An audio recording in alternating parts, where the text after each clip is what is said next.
그렇게 김봉진은 스마트폰 어플 개발을 꿈꾸게 되고 개발자였던 친형과 전 직장 동료들을 합쳐 6명이 모여 우아한 형제들을 창업하게 됩니다. 이미 전세금까지 날려먹었던 첫 창업 때문에 자본금은 아예 없었다고 하죠.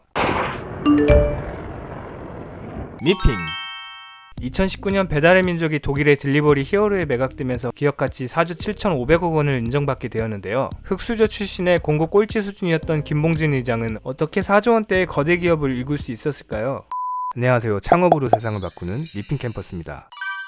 오늘은 배달의 민족을 운영하는 우아한 형제들의 수장 김봉진 의장의 창업 이야기를 살펴보도록 하겠습니다.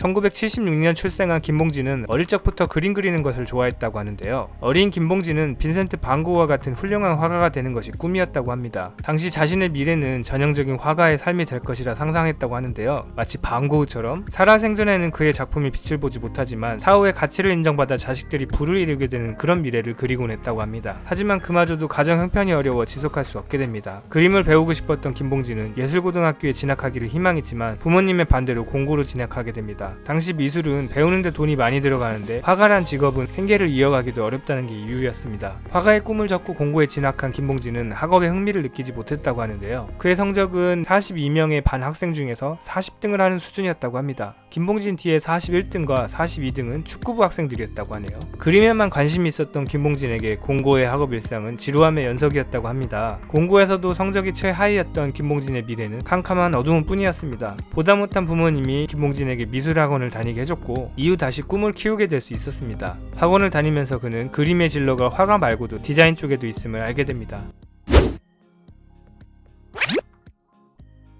서울예술대학교 실내디자인과를 전공한 김봉진은 졸업 후 직장생활을 하게 되는데요. 디자이너의 월급이 워낙 적어서 생계만 유지할 수 있을 정도였다고 합니다. 넉넉지 않은 생활을 하다 보니까 좋아서 시작한 디자인 일이었음에도 불구하고 나중에는 밀린 카드값을 메우기 위해 마지못해 일하는 지경이 되었다고 합니다. 직장생활 7, 8년쯤 되던 때 디자인만큼은 자신 있었던 그는 창업에 도전하게 되는데요. 높아진 자신감만큼 전세금까지 털어서 2억 원을 투자해 강남에 수제 가구점을 차리게 됩니다. 김봉진의 첫 사업은 그의 실력 덕분인지 많은 사람들의 관심을 받게 됐는데요. 하지만 사람들은 예쁜 디자인을 구경하고 사진만 찍을 뿐 제품을 구매하지는 않았다고 합니다. 마치 갤러리를 구경하듯이 말이죠. 실패로 돌아간 첫 창업을 통해 김봉진은 예쁜 디자인이 전부가 아님을 알게 됐다고 하는데요. 사업은 수익을 창출해야 생존할 수 있음을, 그리고 수익은 고객과 소통에서 비롯된다는 것을 뼈저리게 느꼈다고 합니다. 당시 김봉진은 5살짜리 딸이 있었는데 사업 실패로 인해 가난이 아이에게 대물림 될까봐 두려웠다고 심경을 밝히기도 했습니다.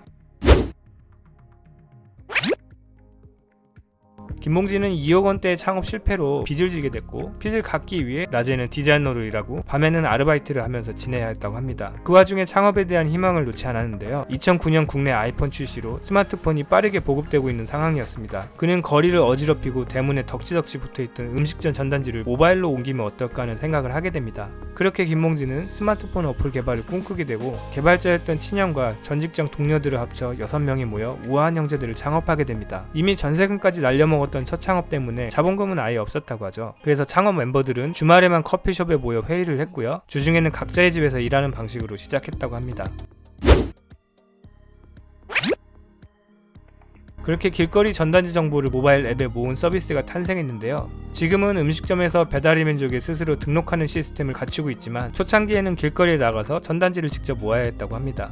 음식점 정보가 많을수록 회사의 경쟁력이 생기는 거기 때문에 최대한 많은 전단지를 모으려고 했다고 하는데요. 아파트 대문에 있는 전단지를 떼우기도 하고 심지어 길거리 휴지통을 뒤지는 일도 망설이지 않았다고 합니다. 당시 김봉진 대표의 실행력과 성실성이 인정받아서 투자회사 보넨젤스로부터 1억 원의 초기 투자를 받게 되는데요. 덕분에 운영에 숨통이 트이고 사업화에 박차를 가하게 됩니다. 그런데 얼마 지나지 않아서 앱 내에 전화통화 없이 주문까지 가능한 경쟁업체가 생기게 되는데요. 배달의 민족도 비슷한 서비스를 준비 중에 있었지만 아직은 완료하지 못한 상태였다고 합니다. 경쟁자의 새로운 기능에 이용자가 이탈할 것을 염려한 김봉진 대표는 앱 내에서 이용자가 주문을 하면 배달의 민족 직원들이 음식점에 바로 전화를 해 주문을 넣는 방식으로 대응했다고 하는데요. 이가 없으면 잇몸으로 씹으라고 했듯이 배달의 민족은 추가 기능이 완성될 때까지 2-3달 동안이나 이런 식으로 방어를 해야 했다고 합니다. 이후 배달의 민족은 많은 경쟁업체들이 생겼지만 적극적인 대응과 브랜딩의 성공으로 독보적인 우위를 지키며 국내 1위 배달앱으로 자리매김하게 됩니다. 우리나라 배달앱 시장을 활성화시키고 시장의 50%를 넘게 유지한 배달의 민족은 2019년 12월 독일 딜리버리 히어로에게 약 4조 원이 넘는 기업 가치를 인정받으며 매각하게 됩니다.